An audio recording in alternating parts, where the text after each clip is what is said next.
Hi geographers, it's Mrs. T again, and this is lesson 2 of our introduction to development and industrialization for this lesson in geography. So one of the abbreviations that I mentioned in the recent video that you watched, that you should have watched first, was GNI, and that stands for Gross National Income. Now, I mentioned in the previous video that there are some problems with the way that we measure development. When we look at GNP and GDP, it doesn't really include the standard of living of the average person in the country, or it doesn't give us much information about the style of life and the micro level life experiences that they have on a daily basis. And so cultural geographers who want to study global stratification often have problems with just focusing on those kinds of economic factors that maybe the World Bank uses to some extent. I mean, the World Bank does it this way also, that I'm about to talk to you about. But gross national income is a way that a lot of geographers, one of the ways a lot of geographers use to analyze the way people live and the resources to which people have access in their nations. So gross national income is GNI, and look at my beautiful little mathematical equation I have for you over here to explain what the definition of this is. So the way you calculate GNI is you look at the dollar value of everything that is produced within the nation, okay? Everything that's produced within the nation. So you take that dollar value and also the dollar value of all of the income from outside the nation that is paid to it. If there are investments outside the nation that owe money to the nation, then that money value is added to the dollar value of what's produced. And you get the sum from those two things, whatever those two things total, but you don't stop there, because how much of that money stays within the country? How much of that money stays at the disposal of the government, of the social services, of the people who live there, of the private industry and investors who can create jobs, create education opportunities, those kinds of things for the people who live within those nations. So you can't just stop with that sum. You have to instead subtract from it the total amount of money that is paid to, I have the word others written here, to other nations, to corporations. So for instance, with the gross national product, we mentioned that the headquarters of a corporation, if it happens to be in Switzerland, but they produce a great deal of their income from Zambia, for instance, or Western Sahara, or I don't remember the example that I used in the previous video, that money is produced, that money value is produced in that African nation, but how much of it stays there? So you have to look at how much is paid to others. And I have the word paid here. Of course, if a company has factories, has mines, has processing plants in one location, but they're headquartered in another location, the why of where question occurs. Why would you want to be headquartered in this other location? Maybe the style of life, the standard of living, educational opportunities, job opportunities, etc., etc., etc., exist in this place where you've got it headquartered, but the mineral, the resource that you need in order to make those huge profits is located in another country. Well, there might be a huge dollar value that it's actually produced in that country, but if most of it or all goes outside the country, then your gross national income is very, very low. And that tells us a lot about the style of life of the people who live in a nation. Is your gross national income extremely high? Then probably the standard of living, the education level, the longevity, the health and well-being of the people in that particular country is much higher than in countries with low national gross national income levels. So I've just used another key term in this development chapter, and this brings in the human element to it. We're not just merely talking about the degree of industrialization or investment in infrastructure. We're talking about what is the average life experience of the typical person in that nation.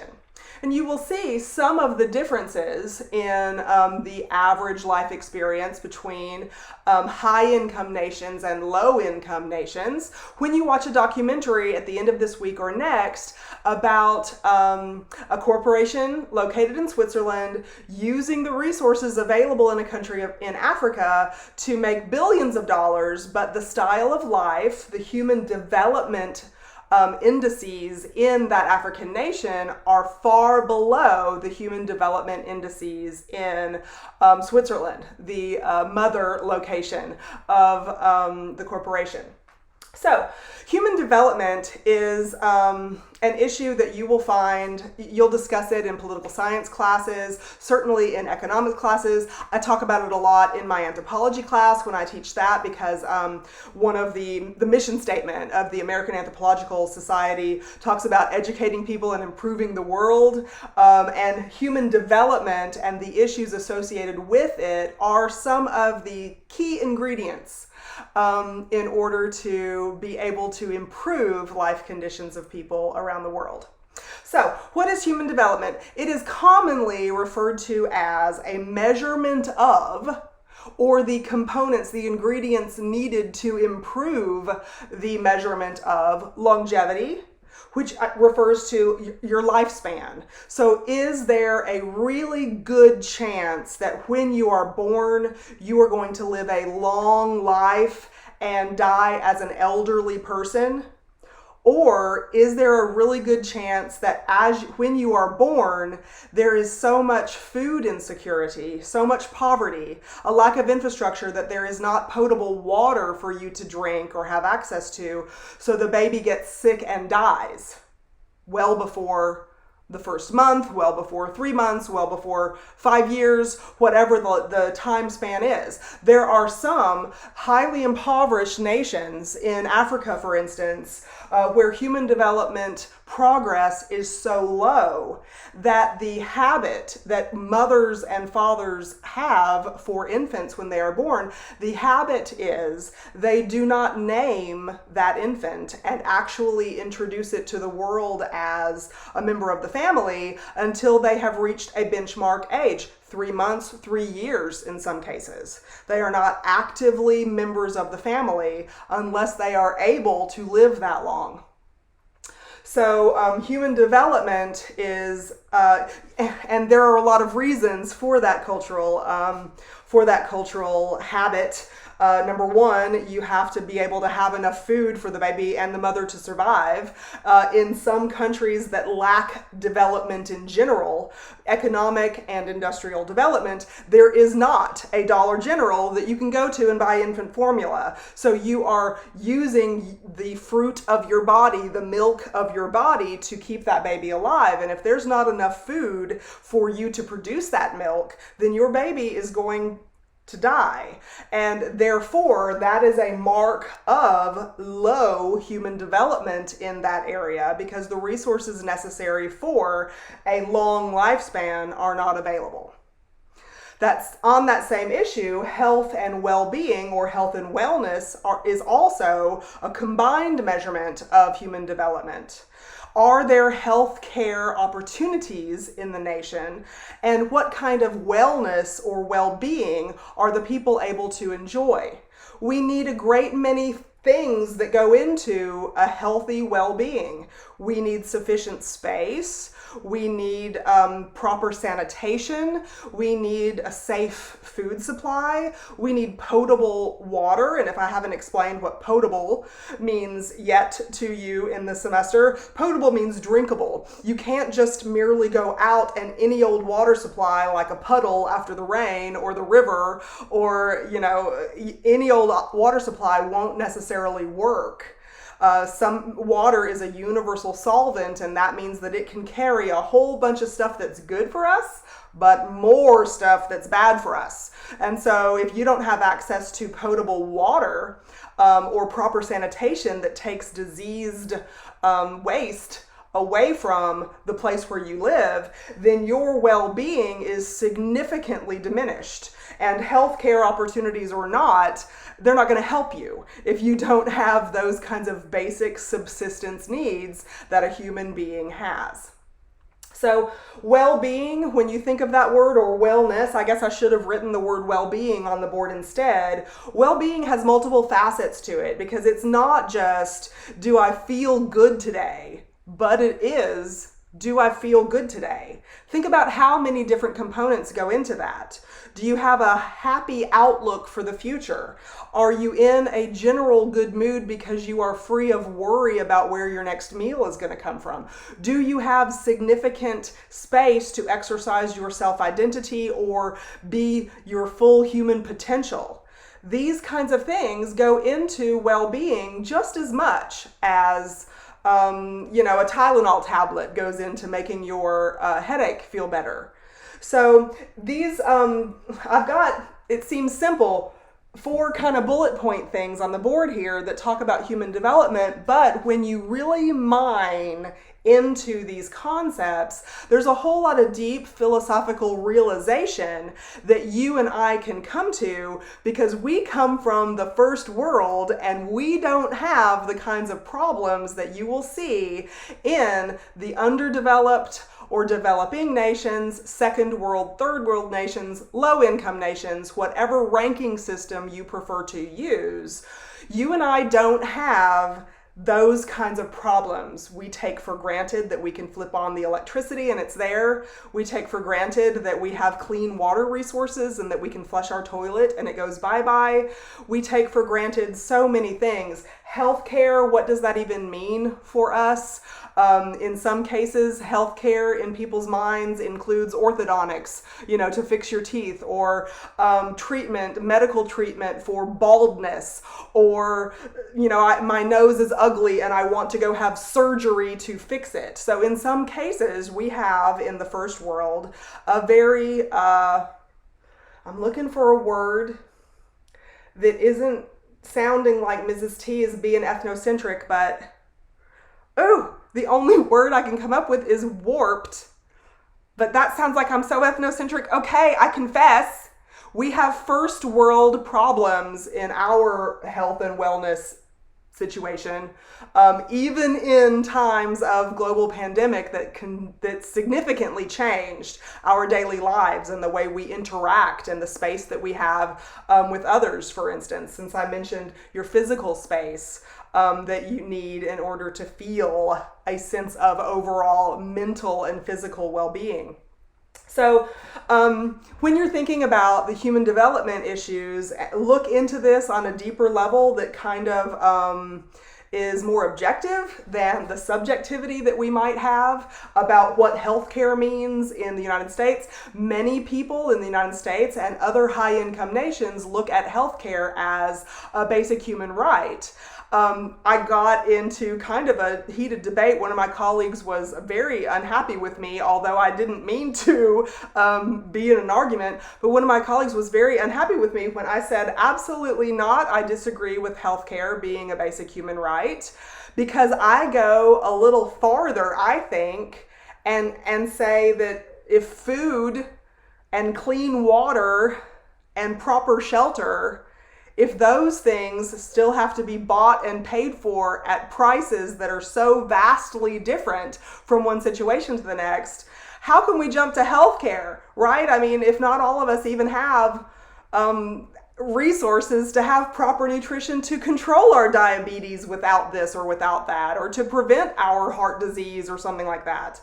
So anyway, I don't need to get off on that tangent, but it's food for thought. Like, okay, healthcare is a universal human right when, in my opinion, and you don't have to agree with me, food is free of charge, and shelter is free of charge, and water is clean and can be counted on, and oxygen is clean and can be counted on. So anyway, that's you don't have to agree with me, but think about how many health problems that first world people have would be cured completely if we had access to proper nutrition and we paid for that first. It'd probably be much cheaper social initiative than healthcare, probably. I don't know. I'm not that kind of political economist. Hopefully you will grow up and save the world in this way and think about your old cultural geography teacher and maybe give me a job. I can edit your memos or something. That's about the degree of my skill that I can offer you. But I will applaud your efforts to try to improve these human development issues worldwide and at home. So think about if proper wellness resources were available to a nation, how longevity would increase. So see how this is in all like linked together. Another major marker of the level of human development within a nation is educational access and attainment. So you can think about it as educational level. I believe that's the way your textbook refers to it. But I put access in there also because based on your gender and age, education is very often not available to you. For instance, there are many documentaries and short films. I didn't put any in our Blackboard class for us this semester, but there are many different reports that you can find just on YouTube and many other websites too about how in Africa, again, many girls are allowed to go through education up until about the age of 11 or 12. But about the age of 11, 12, 13, when their menstrual cycles start, they are kept out of school because it is their gender role at that time to begin serving the adult female function of, their biological capacity. Childbearing, in other words. That was a very Mrs. T complicated way of saying they got to start having kids. So when that is the cultural mindset, then you've got a lot of people in the culture and the habits not allowing access to a significant portion of the population. Females, if they are not exterminated at birth, which female infanticide is practiced in many locations around the world because females have a low social value. If female populations were allowed to go naturally, we females would make up about 54% of the world population. We just tend to be born more often, and when we are born, we have a greater chance at longevity for some reason. Female babies tend to survive. There's the 1950s calling me again. Sorry about that interruption. We'll just let it ring. I don't even know where it is, so I can't grab it to turn it off. But one more. Okay. So when female babies are born, they tend to have higher survival rates than male babies. I am not positive on the medical or the scientific reasons for that. It could be because of the increased water that we hold in our body. I don't know. But females tend to have better longevity in general, and at birth tend to survive. So it is a cultural habit. It's a norm for the people in the nation to allow and encourage or disallow and prevent education attainment to occur for females around the world. So studies show there is a lot of evidence that validates what I'm about to tell you. When you have high levels of educational attainment in a nation, you also have higher health status, more likely wellness and well-being, positive wellness and well-being markers in a population, and more likely to have longevity of the population, the higher your education level is. The higher your education level is, the happier people tend to be. They have a greater understanding of the world around them, a more global scope, so to speak, a broader view of the world around them, and not just that they themselves are alone in the world or are unable to control the issues that they are confronted with in their lives. So higher educational attainment, you tend to have better levels of physical and mental well-being and more longevity. You can make better decisions about the kinds of activities and the kinds of things that you do that can contribute to longevity. For instance, just look at prenatal care that is encouraged in a country like ours. Prenatal care is a behavior that we can encourage through education of expecting mothers. That prenatal care can contribute to the health and wellness of the infant. And when the infant is born, there is less likely to have the chance of death that you see in underdeveloped nations in the world, because you have exercised that knowledge that contributes to health and well-being, that contributes to survival. So all of these things are linked. I've got the word decent. Did I spell that right? I meant to make sure that I spelled that word right. I don't spell very well when I'm in a live classroom and I'm writing these things on the board. I don't spell very well, but typically I check my spelling before I start one of these videos with you. Anyway, this word is decent. I hope I spelled it correctly. A decent standard of living, and I've got it in quotation marks because what the heck does that mean? What's a decent standard of living? Here's one of the things that, as a socio-cultural anthropogeographer, there's a good spelling for the YouTube captioners to try to do. That's kind of like what my educational background is in. I don't have a master's degree that says Masters of Socio-Cultural Anthropogeography, but my collection of courses on all of my transcripts goes toward my knowledge of social, cultural, anthropological, and geographic knowledge of the world. So, based on my socio-cultural anthropogeography background, I want to know, what does a decent standard of living mean? Because here's where one of those biases toward development and industrialization comes into play.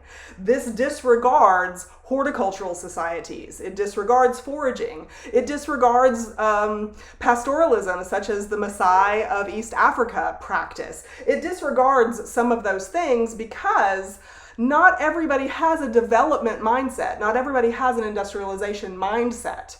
As a matter of fact, my alarms went off kind of in a recent graduate level class that I took on the Mexican Revolution, when the modernization of Mexico was the topic of and the main focus of the Mexican Revolution or the Mexican Civil War, pardon me, I should say the Civil War that took place at the turn of the 18th to 19th century through really the 1960s. In Mexico. It was a push toward modernization because there were so many communal farmers, for instance, horticultural farmers, and communal kind of peaceful, very rural, very unmodernized, unindustrialized living on what capitalists say is very, very valuable land. But there wasn't profit being generated by the people who communally owned it. For instance, Emilio Zapata, one of my favorite guys, fought for the right to have a traditional lifestyle. Huge numbers of people in central Mexico did not want modernization, factory systems, industrialized utilities, and things like that. So, in other words, I have this word decent in quotation marks because what does that mean? A decent standard of living. It can mean very different things to different people. In the United States, the average standard of living is that you and I have a cell phone. Is that a survival necessity? And do we use that item, have cell phone service, have LTE? Do we use that part of the infrastructure to measure a decent standard of living? This is so open-ended that it's difficult to put a gauge on this. But we can measure a decent standard of living with more equal, not equal, but greater equality in gender roles, greater access and educational attainment, greater access to and attainment of education, greater well-being in general, physical and mental well-being, the health level of people within a country and the longevity of the population. We can make assumptions that the standard of living contributes to these things. And so that's the Human Development Index. So there are many different theories that people much smarter than I have come up with about how do we assist nations in the world that do not have high levels, high scores in the Human Development Index. There are many different theories about how these things should occur, like world systems theory, which you will learn about in the next video. I did not make the next video, but a person much smarter than I made the next video for you. You'll look at dependency theory, modernization theory, world systems theory, all topics that are covered in the the development chapter. Not dependency, but development chapter in our textbook. So that concludes this short video about development in cultural geography. And like I said, the next video that you're required to watch, I did not make it, but you need to watch it and look at the way it relates to the topics in our development chapter. And also, maybe right after this third video, I'm going to give you a documentary. I think I've referred to it already for you. I'm going to give you a documentary to watch about a corporation headquartered in Switzerland that uses resources in Africa. So you'll be able to see like the interchange of that economic interaction that happens among first and second and third world nations. Text me with questions. Bye.